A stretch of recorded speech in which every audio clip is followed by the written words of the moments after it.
Hey everybody, how's it going? I'm actually inside one of my enclosures right now that I built for all the wildlife. And this right here is Sophie. Say hello, Sophie. Sophie is a orphaned raccoon whose mom was killed when a tree was cut down. And I've been taking care of her and her sister, Phoebe, for the last few months. I started out with bottle feeding them cat formula every few hours. And slowly, as they have been growing and becoming more and more active, they transitioned over to solid food.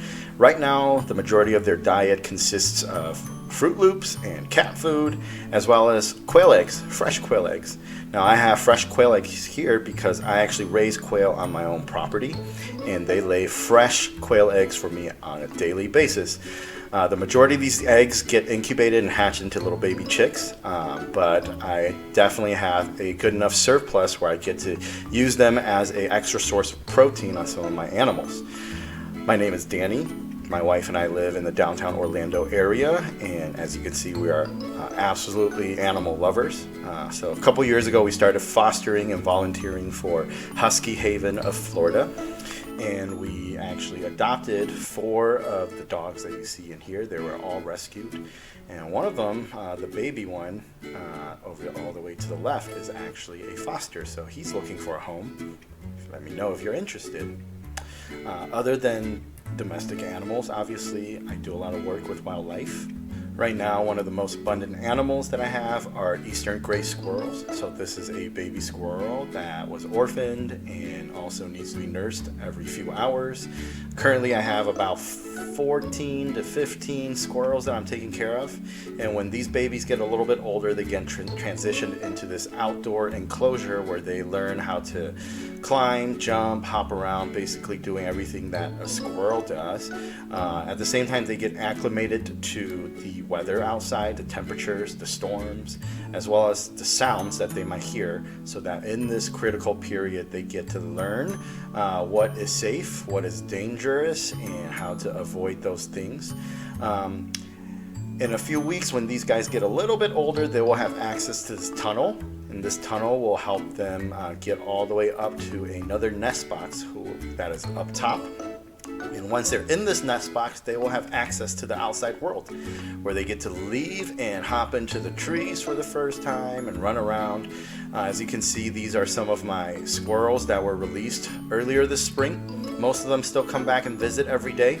Now, squirrels really are more of a one-person kind of animal, so while they are very friendly with me, as they remember me as someone who took care of them, generally speaking, they will avoid other human beings, so this is not interfering very much with their wild behavior, which is good. Now, a lot of times people also bring me other wildlife. For instance, this little baby rat was brought to me with somebody that thought it was a baby squirrel. However, to me, wildlife are all the same. They need help, so I took it in and have been nursing her. And as I'm speaking, just as I was making this video earlier this morning, somebody actually dropped off a southern flying squirrel to me. Now, this is a baby flying squirrel. A lot of people don't know that we have these in our area, because they're actually nocturnal, so they're only active at night. So most of us have never seen them.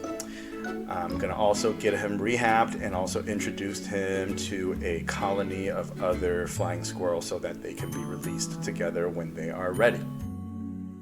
Now, one of the most difficult animals to rehab is the wild rabbit. So this is a wild cottontail bunny.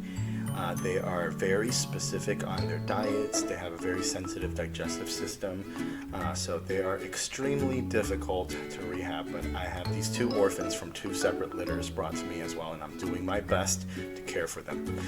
Now, like other small mammals, many of them cannot go to the bathroom themselves, so they actually need to be stimulated, and this is where you see me doing that with a Q-tip so that they can go to the bathroom. Just wanted to give a quick shout out to say thank you to all who have contributed so far. Your funds will obviously go towards building more enclosures like this, different supplies, different equipment, feed, everything that involves in rehabilitating wildlife. And usually this comes out of pocket. So your generosity is definitely going to help us get more of these wild babies that unfortunately got displaced have a chance at being restored and rehabilitated and released back into the wild and live the life that they were meant to live. So thank you guys so much from the bottom of my heart, and hope to connect with you all soon. Thanks.